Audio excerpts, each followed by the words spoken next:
Thank you so much for joining me here on this video. My name is Angela and thank you for coming and spending a little time out with me today. So today guys, we're in the kitchen and we're going to get cooking, and I am going to make a turkey ragu. So let's get started. So I'm using a big pot, or if you've got a big saucepan or a big frying pan, it'll work absolutely fine. So I've got my gas on and I've taken an onion. So this is a large onion because I like a lot of onion in my ragu and in my cooking. But if you prefer a small amount, that's absolutely fine. I'm not oiling my pan or not putting any oil in it. It's just, you know, it's just my preferred way. If you like to put oil in, go for it, but I'm following the Weightwatchers plan, and not using oil just saves me a couple of points. So I'm just going to add my onion straight into a hot pan, and we're going to let that just brown up really gently. If you're not using oil, if at any point it starts to stick, just add a little drop of water and it just prevents it from sticking. So we're making this turkey ragu, guys, and I love doing things like this with turkey mince, chicken mince, beef mince, lamb mince, pork mince, anything like this, because it's so versatile. So I will just make the ragu and then I will batch freeze it in different batches. And then it just means that as and when I want a little bit of ragu to go over on a bit of pasta, I can defrost it. If I want some to put on top of a baked potato, I've got it there. Or even like if I've got some pastry or potatoes and I want a pie, I've already got all of that meaty ragu as a fantastic base. I can use it on its own, or I can add to it by adding a bit more spices or even veggies. So I love doing this. This is just a really easy way of staying in control and being in control, and knowing that there's always something there to build from. So my onions are browning off really nice and gently, and I am going to add just a little drop of water to this. Just warm water from the kettle. About a teaspoon will be fine. If you do need more, add a little bit more. But it's just going to help it to soften and to cook down. So also to this, I'm going to add in some garlic. So you can use fresh garlic, frozen garlic like myself, lazy garlic, or if you haven't got any garlic, then garlic granules or garlic salt will be absolutely fine. So I always like to keep frozen garlic in my freezer because it's just so convenient. If at any point I run out of fresh garlic, I've always got frozen. So yeah, always like to just keep it handy. And I'm using 2 today. I do like to use a lot of garlic in my cooking, but whatever works for you, whether you like just a clove of garlic, or like me, you like a lot, just go for it. This is your dish. Just make it the way you want it. So I'm just going to let that garlic defrost and soften. And whilst it's doing that, I'm just going to show you other ingredients that we're going to be using. So we're going to use some celery. I've got one large stick of celery, and as you can see, I've just chopped it up into small pieces. So not too thick, maybe about ½ an inch thick. Or if you like it thinner, go for that. Then we've got some carrots. So you could use fresh carrots, frozen carrots, whatever carrots you prefer. I'm just using these tinned baby carrots because I've just had them in the cupboard for ages, and I thought this would be a perfect recipe to use it up. I'm not going to cut them because they're going to break down as part of the cooking process anyway. So some pieces like this is just going to disintegrate and just break straight in, but pieces like this is going to shrink and get smaller anyway. So either or, tinned. If you've got fresh carrots, then maybe just chop them up as you would normally. And if you're using frozen and if they're already chopped, great, go for it, whatever works for you. And then I'm using a tin of chopped tomatoes, and then I'm going to add to that by really making it really tomatoey with some fresh tomatoes. You can of course use all fresh tomatoes, or maybe just 2 tins of chopped tomatoes. I've got 6 tomatoes here, so if I was using it all tomatoes, I'd probably go for about 10 or, yeah, actually maybe 12 or 15 to make it really tomatoey. I'm also using some passata as well to give the fluid to the dish. And I'm also going to add some seasoning, some salt and pepper. I'm going to add some mixed herbs, and I'm also going to use a stock cube for extra flavour. Okay guys, so this is cooking down really nicely, really softening. So remember, just add a little extra water if you need to. Oh, and one thing that I forgot to tell you that we're using is turkey mince. How can I forget? We're going to use some turkey mince too. Okay, so to build on this flavour, what I'm going to do, I'm going to add in my tomatoes. They're washed and I've just cut them in half. I'm just going to stir those in. And then I'm going to add in my celery. That's washed and chopped. Bit that got away. Then I'm going to add in my carrots. And the great thing about this dish, guys, is you're going to get all of that colour, lovely, lovely colour coming through. And then we're going to add in the tomatoes.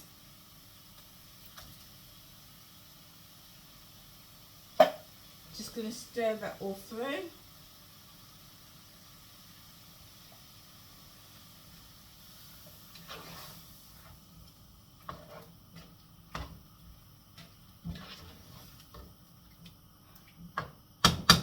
I just want to show you the colour on that. It's a great colour at the moment. Okay, I'm going to turn my gas down. And then I'm going to add in the passata. So I'm adding in 500 grams of passata. And that's just going to go straight in. And I always like just to add a little bit of water into the container, just to get all that last little bit out. Give it all a swirl and pour it all in. Give it all a good stir.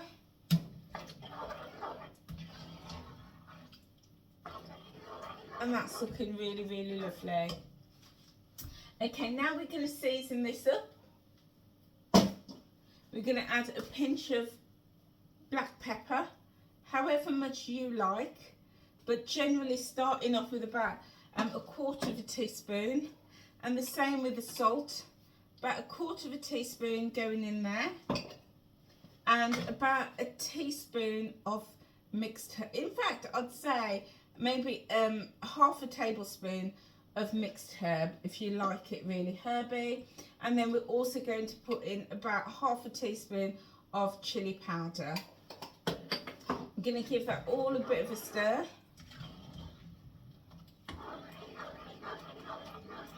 There we go. And then what we're going to do, we're going to taste it. Really, really important to taste it to make sure that, you know, it's where we want it to be. It's good, but according to my taste, I know I need more seasoning. So I'm going to add in some more salt. And I'm going to add in more black pepper. Again, you know, build those flavours up, guys. About half a teaspoon at a time. I'm going to put in a little bit more. Oops, it's too much. A little bit more chilli. I'm going to give that all a stir. And see what that taste is like.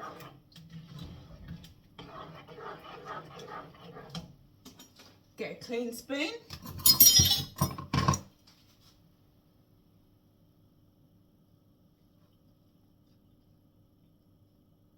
That's good. That's good, but not enough heat for me. So what I'm going to do, I'm just going to put a little pinch more chili powder. So again, always be guided by your particular taste, guys, to get that right. I like my food with a little bit of a kick, but you might not like it like so. So always be guided. So get a clean spoon. Go in with another taste test. That's nice. That's lovely. Oh, I can feel that heat coming through. That's lovely, lovely. And then what I'm going to do now, I'm going to pop in the stock cube. And that's just going to melt away and just add even more flavour to the dish. So, I'll just show you what it looks like. It looks like this. Now that would be beautiful just on its own when it's fully cooked through as a vegetarian option. And again, this would be beautiful over a baked potato, with some pasta, maybe with some rice. So if you wanted just to keep it vegetarian, this would work just as it is.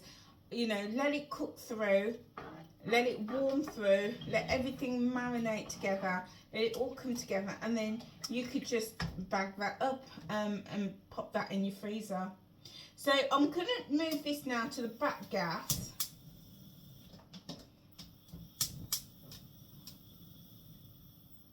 And then we're going to work on the turkey mince.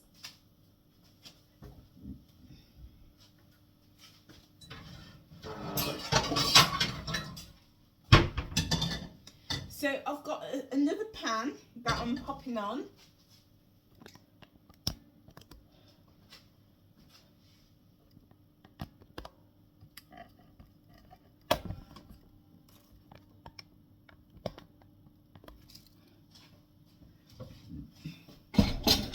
So I've got another pan that I've popped on to the gas, and I am going to brush this with a little bit of oil. And I'm using my oil brush, and this was from Temu. I will drop a link below. This is fantastic. So it's a little bottle. It's a rubber bottle. It's a squeezy. You fill it with oil. It's got this screw lid, and it's got a brush on the end of it. So this is perfect, absolutely perfect for, you know, just getting that little bit of oil in your pan. So I'm just literally going to brush the pan with it, give it a little squeeze, and then brush that all over, just a tiny little bit. And then I'm going to let that warm through, let the pan warm through, and then we're going to cook off the mince.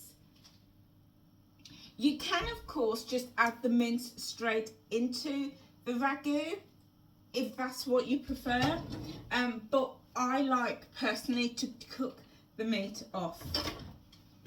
Okay, so what I'm going to do, let that warm through, and I'm just going to get my mince and pop it straight into my pan, like so. Just wipe my hands.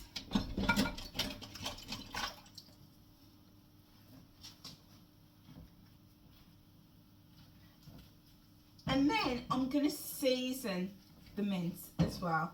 I like to season my meat because then every mouthful is going to be packed full with flavour. And turkey can be, say I'm adding about a teaspoon of salt into the mince, but if you don't have a lot of salt, then you know, just go easy on that. I'm using again about a teaspoon of black pepper with my just straight on the mince. I'm just going to break that through, and I'm also going to use some all-purpose seasoning. And this is a staple.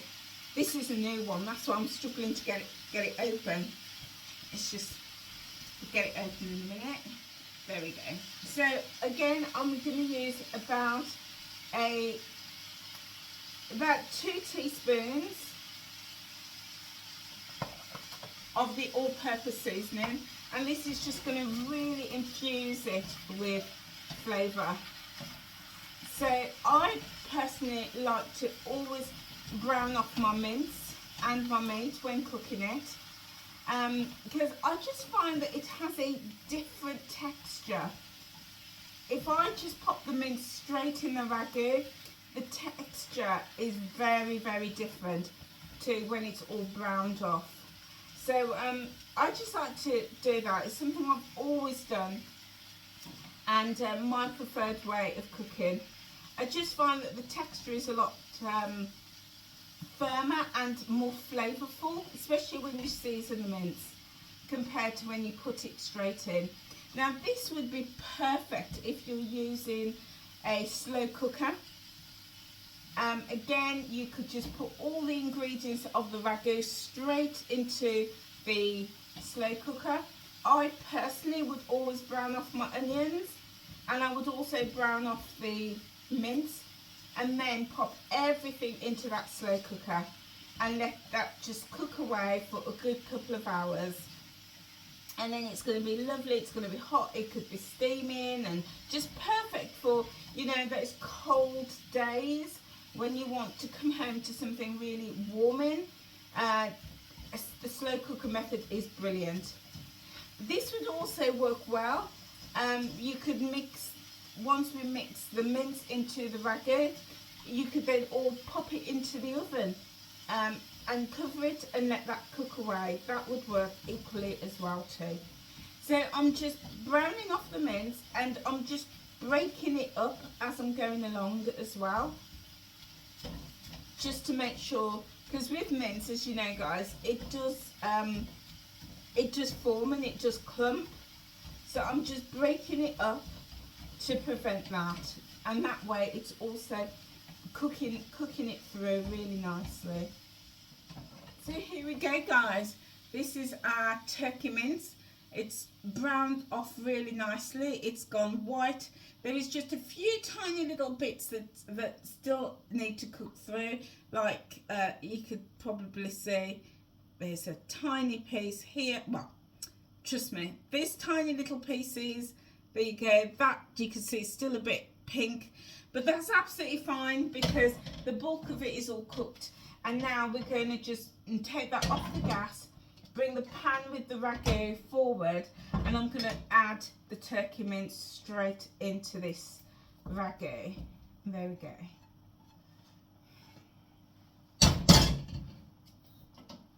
And I'm just going to stir that all through really nicely, still breaking up that mince as I'm stirring. And there we go. I'm now gonna, now this, you could actually put this into the slow cooker if you wanted to for a couple of hours. So yeah, you could do that, or you could pop it in a casserole dish and pop it straight into the oven. But I'm just gonna leave this here on the gas, and I'm gonna leave it to cook through really gently on a very, very low heat for about 30 to 40 minutes. And then I'll come back and I'll show you what that all looks like. Okay, so I'll see you back in a few minutes. Hi guys, so now it is time to come back to my ragu. So I left it on 40 minutes and it's completely cooked through. I've tasted it and it tastes really, really nice. And I've left it to cool. It's been cooling now for about 2 hours, so it's not quite cold, but it is very, very cool. So I'm going to show you how I bag my food up. So I use these. I've got these recently from Amazon. These are reusable storage bags, and they are brilliant for food. So they come in 3 different sizes. This is the largest size. Then you have the green one, which is the medium size. You can see the size difference there. And then you have the smallest size. And these are brilliant because it's kind of like a rubber, as opposed to the thin plastic that you generally get with food. So, but if you, what I had to do when I got this is give them all a really good wash, and then leave them to dry, and then they're ready to use. They're not zip-locked, but they do have like a clip, so they seal, so you just clip it together and run your fingers along and it's completely sealed. You can hear it clicking. So these are brilliant. And the other thing that I have started using is this, and this is a very strange looking tool, but it's actually very, very good, because if you ever try to portion up your food in these bags and then next thing you know your food's all over the place, it's spilled out over the sides, well, this little gadget, it's fantastic. So I'll just show you. You've got these clips on the side and it is fully adjustable, so you could adjust the height of these according to the bag size that you've got, and you just clip it on like that. It just clips in like that, and the same on that side, just clips straight on. And now that is going to hold your bag open whilst you fill your food. It's also got a rubber base, so it's not going to slip inside as you are filling your bag. So we're going to do it. We're going to try this. So I'm going to pop this just here. I'll dip my camera a little bit more so you can see. There we go. Okay, and so this is all nicely secure. My bag is in there, and what I'm going to do, I'm using my big spoon, and I know that 2 of these big spoons is a good size portion for me. So it's just going to go straight in the bag like so, nice and clean, straight in the bag, and there we go. So that is a good size portion for me. So I'm just going to take the air out of it, and I'm now just going to seal it. And then what I'm going to do, I'm going to label this. I've already written out some labels.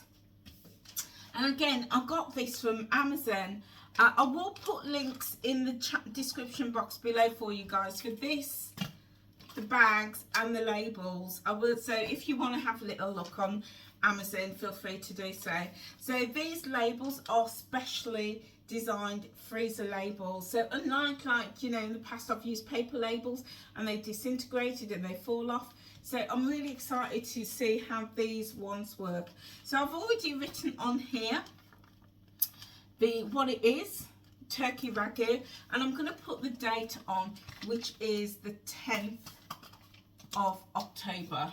So when it goes in the freezer, I know when I made it.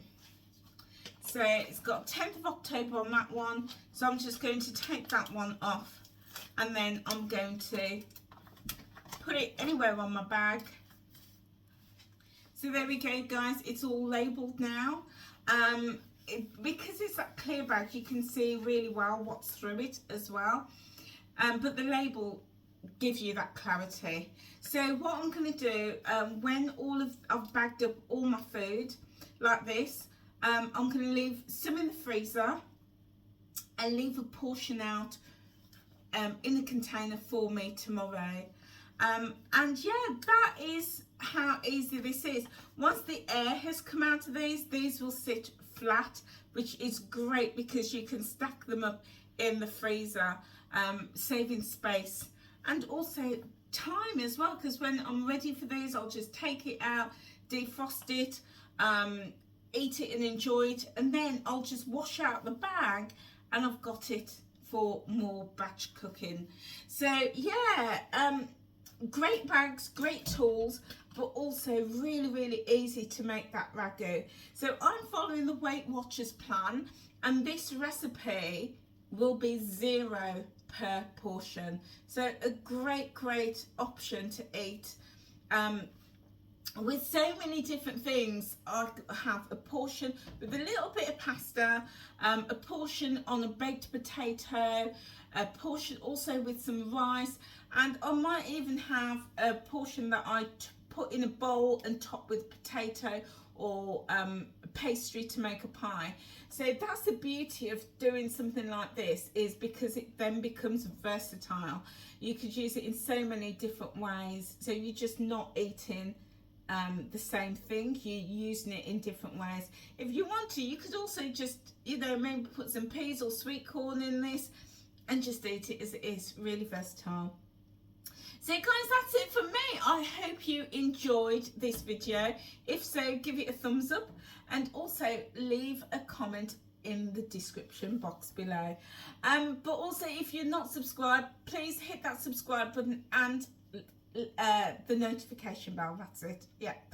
And also give the video a thumbs up, because when you do, the algorithm will recognize that you've enjoyed it, that it's of value, and it may then promote it to other people too. That is it from me, guys. I will see you very soon on another video. Take care now. Bye.